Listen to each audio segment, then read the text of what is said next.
हिंदुस्तान हिंदी के digital platform पे आपका स्वागत है। आज मेरे साथ बात करने के लिए किशोर कुमार मुन्ना जी हैं, जो बिहार सरकार में पहले से एमएलए थे। वर्तमान में निर्दलीय इलेक्शन इन्होंने लड़ा है। उसके बावजूद भी बिहार बहुत सारे राजनीति मुद्दे को ये उठाते रहे हैं। वर्तमान में जो मुद्दा है वो ये है जो इन्होंने उठाया है कि एक ट्रक ड्राइवर को 35 दिन तक पुलिस अपने कस्टडी में रखती है, उसके बावजूद भी एफआईआर नहीं होता है। इसके पीछे का आप ये कहेंगे कि जंगल राज है या पुलिसिया शासन है? देखिए, मैं नहीं कह रहा हूं जंगल राज है, और मेरा दृष्टिकोण मैं क्यों कहूं। जब देश का सर्वोच्च न्यायालय कहता है कि कानून का राज नहीं है, पुलिसिया राज है, तो ये बहुत गंभीर सवाल है। आप जब पूर्व में जाएंगे तो जंगल राज की जो परिकल्पना है, और आज जो लोग जंगल राज कहकर ये डराया जाता है कि यदि ये शासन जाता है तो जंगल राज वापस आ जाएगा। तो ये हर एक चुनाव में, वो चुनाव 2010 का हो, 2015 का हो, 2020 का हो, 2005 का हो, तो ये एक भयावह दृश्य दिखाया जाता है। यदि आप वोट उसी लोग को देंगे जो 15 साल तक पति पत्नी राज किया, तो वो शासन फिर जंगल राज हो जाएगा। जंगल राज कोई राजनेता या कोई व्यक्ति नहीं कहा था। जंगल राज उस समय भी जब कानून का राज टूट रहा था, लूट, हत्या, अपहरण, अराजकता, भ्रष्टाचार, परिवारवाद, ये तमाम बिहार में लोगों का पलायन, बिजनेसमैन का पलायन, तब हाई कोर्ट लोगों का अपहरण, डॉक्टर का अपहरण, और जब लोगों को कार्यपालिका से न्याय नहीं मिलता था तब वो जाते थे हाई कोर्ट, और हाई कोर्ट हर एक काम में हाई कोर्ट जाना पड़ता था। आज और फिर हाई कोर्ट कहता था भाई जंगल राज है, आप कानून का राज स्थापित कीजिए। अरे जंगल राज है। अब तो जंगल राज वाले भी बोलते हैं हाँ जंगल राज था, लेकिन अब तो राक्षस राज है। वो लोग बोल रहे हैं, कल ही मैंने देखा है राष्ट्रीय जनता दल जो मुख्य विपक्षी दल है वो बयान दिया है। मैं नहीं कह सकता हूं कि ये जंगल राज है या यहाँ कानून का राज नहीं है, लेकिन जब सुप्रीम कोर्ट कहता है, जब हाई कोर्ट कहता है, आपने भी उंगली उठाई है। जब हाई कोर्ट कहता है, और स्वाभाविक है एक ट्रक ड्राइवर को जो दूध का टैंकर चलाता हो उसको थाने में रोक लिया जाता है, ट्रक को रोक लिया जाता है, और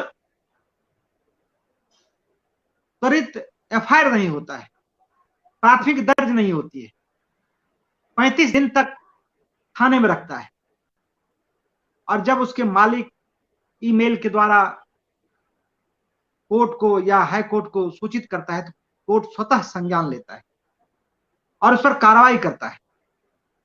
वो आश्चर्यचकित है, कोर्ट हैरानी जताता है कि किस तरह से ये हो गया है, और अवैध तरीके से आप किसी एक व्यक्ति को आप 35 दिन तक रखते हैं, और फिर तब जाके 35वां दिन एफआईआर दर्ज होता है, प्राथमिक दर्ज होता है। ये तो बिहार के लिए फिर लोगों के लिए सोचने का वक्त है कि हम कहां किस ओर जा रहे हैं। आपने भी पुलिसिया कार्रवाई पर उंगली उठाई है कि अभी वर्तमान में सहरसा से जो एसपी है लिपि सिंह, उसके ऊपर भी आपने उंगली उठाई है कि मुंगेर गोलीकांड में जो पुलिस का रवैया है वो अच्छा नहीं है, जिसके सुप्रीम कोर्ट और पटना कोर्ट ने भी उसको फटकार लगाया है। नहीं, आप देखिए ना कि ये सुप्रीम कोर्ट जब हाई कोर्ट ने उस के पक्ष में फैसला दिया कि भाई ये अनलीगल डिटेंशन है, तो आप जो है सो 1 महीने के अंदर उनको 10 लाख रुपया मुआवजा दीजिए, और जो लोग हैं उस पर कार्रवाई कीजिए। तो ये सिर्फ एसएचओ को सस्पेंड कर देता है, और ये तर्क देता है कि जो ड्राइवर है वो संपन्न नहीं है, उसको 10 लाख रुपया मुआवजा नहीं देना चाहिए, 5 लाख रुपया मुआवजा नहीं देना चाहिए, 5 लाख रुपया मुआवजा नहीं देना चाहिए। तो वो सुप्रीम कोर्ट सरकार जाती है, और सुप्रीम कोर्ट ने किस तरीके से सरकार पर तल्ख टिप्पणी की है, मुझे लगता है कि इस तरह की टिप्पणी उस समय भी नहीं सरकार करती थी, खासकर सुप्रीम कोर्ट। और ठीक आपने जिस बात की चर्चा की है मुंगेर गोलीकांड का, मुंगेर गोलीकांड का जस्ट 1 महीने पहले फैसला आया है। वहां गोली चली, दुर्गा पूजा में पथराव हुआ, गोली जिस व्यक्ति को लगा, जिस लड़के को, उसके पिताजी कोर्ट जाता है, कहता कि मेरे साथ नाइंसाफी होता है। और कोर्ट ने जब मटेरियल देखा तो कहा कि नहीं, एक सत्ता के शीर्ष व्यक्ति के एडीजी को निर्देश किया सरकार को कि आप जांच करके आप जो जो लोग इसमें हैं उन सभी लोगों को आप इसमें पूछिए, उस पर कार्रवाई कीजिए। तो सरकार सिर्फ लीपापोती, सरकार फिर सुप्रीम कोर्ट चला जाता है और कहता है कि भाई तो हम सरकार जितना कार्रवाई करना चाहिए सब कार्रवाई कर रही है, लेकिन सुप्रीम कोर्ट ने एक बड़ा तमाचा राज्य सरकार पर और कानून व्यवस्था पर लगाने का काम किया। एक सवाल निकल के आता है कि चूंकि आप सहरसा से इलेक्शन लड़ने के प्लान में थे और सहरसा से आपने निर्दलीय भी इलेक्शन फाइल किया था, उसी सहरसा में वर्तमान लिपि सिंह एसपी है और वो आरपी सिंह की बेटी है, ये आप भी जानते हैं और बहुत सारे राजनेता जो है वो भी जानता है। तो आप लोग उनके खिलाफ कोई मोर्चा या ऐसा कोई प्लान करते हैं क्या? देखिए, सवाल ये नहीं है, जब तक राज्य जो शासन में बैठे हुए लोग हैं जब तक वो सुधार नहीं करेंगे। आप याद कीजिए ना, 2007 में हम एमएलए थे, उस समय प्रकाश सिंह जो उस पुलिस सुधार के लिए सुप्रीम कोर्ट ने आदेश किया था, उसी के आलोक में कानून बना, उसके आलोक में विधानसभा में नियमावली बनी, लेकिन आज तक लागू नहीं हुआ। सिर्फ कानून बन जाने से क्या आपको लगता है कि ये सुधार हो जाएगा? जनता दरबार 5 साल के बाद मुख्यमंत्री जी अभी लगा रहे हैं, 200 लोगों का ये आज से सुनवाई शुरू हो रही है। क्या लगता है इस जनता दरबार से समाधान निकल जाएगा? सरकार ने लोक सेवा जो राइट है वो लागू किया है, लोगों का कोई थाना आप चले जाएं बगैर रिश्वत का एफआईआर नहीं होता है। एक तरह से वो उसको मान्यता मिल गई है। तो सवाल है कि क्या 2005 से जो 2010 का शासन था, जो बिहार के लिए एक गोल्डन पीरियड माना जाता है, अच्छे अच्छे ऑफिसर उसमें अभियानंद जी थे, अफजल अमानुल्लाह थे, गृह सचिव थे, तो वो लोग आज अपराधी पकड़े जाते हैं, लेकिन स्पीडी ट्रायल बिहार में नहीं हो रहा है। आप जब तक अपराधी को सजा नहीं मिलेगा तब तक कोई अपराध नहीं रुकेगा। और जहां तक आपने कहा है कि क्या आप आंदोलन करेंगे, तो मैं हमेशा सत्ता के जो लगा कि सही होना चाहिए, 2005 में जीता था, इंडिपेंडेंट 2 बार जीत के गए, सरकार बनाने में भी भूमिका रही, लेकिन हम बिके नहीं।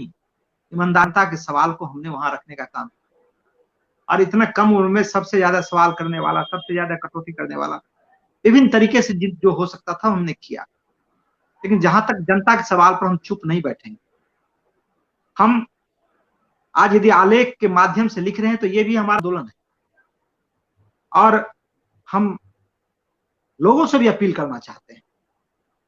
भाई अब तो आप बोलते थे कि भाई कि 15 साल का शासन, आप पहले भी हम लोग क्या नारा लगाते थे, लोगों का पलायन हो रहा है, बिजनेसमैन यहां से जा रहे हैं, मजदूर यहां से बाहर जाते हैं, तो 15 साल तो मौका लगा है।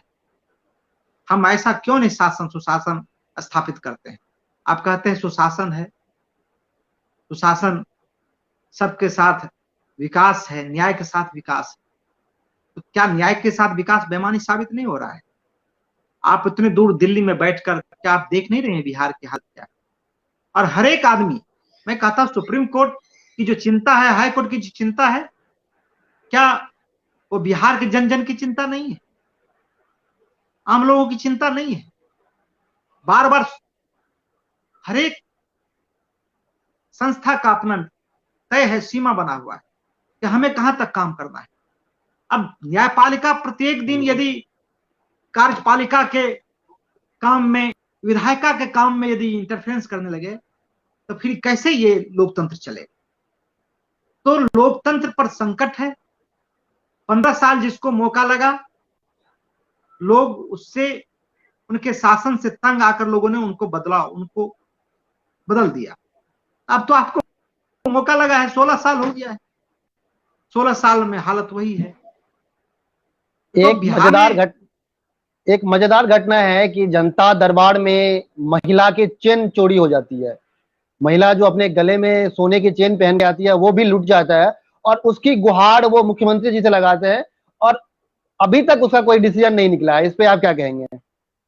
देखिए, ये इससे बड़ा आज यदि, क्योंकि आज मैं देख रहा था मुख्यमंत्री का जो जनता दरबार है वो पूरा लाइव हो रहा था, विभिन्न पोर्टल के माध्यम से, टीवी के माध्यम से, जो प्रिंट मीडिया का है उसके माध्यम से, जितना वेबसाइट है सब पर दिखा। तो जब पूरे दुनिया तब देख रहा था तो कैसा संदेश गया होगा भाई। तो राज का हेड, जहां डीजी बैठा हुआ हो, चीफ सेक्रेटरी बैठा हुआ हो, जहां नीचे से लेकर हुआ हो, और वहां चेन चोरी हो जाता, तो इससे बड़ा क्या घटना हो। लोगों के मन में सबसे बड़ी बात है कि नीतीश कुमार जी का जो सबसे बड़ा विश्वसनीयता था, अपराधी के मन में डर था। मैं ये जरूर आपको बताऊंगा कि जो 15 साल का पति पत्नी का शासन था, उसमें एक भयावह स्थिति ये था कि सत्ता संरक्षित अपराध होता था, और ये बहुत खतरनाक था। लेकिन जब 2005 में बदलाव हुआ, अपराधियों के मन में हुआ डर पैदा। 2010 के बाद से धीरे धीरे भय खत्म हो गया। और अब मैं आपको सच बताता हूं, हम तो कोई दल में नहीं है, और ना मुझे 15 साल जो पति पत्नी का शासन रहा वो हम लोग भुगते हुए। मैं स्वयं जिसको नहीं देखा था उसके 15-13 महीने तक जेल में रहना पड़ा था, एक मंत्री के खिलाफ लड़ता था। मैं जिसको देखा ना तो उसका अपहरण मुझे डाल दिया।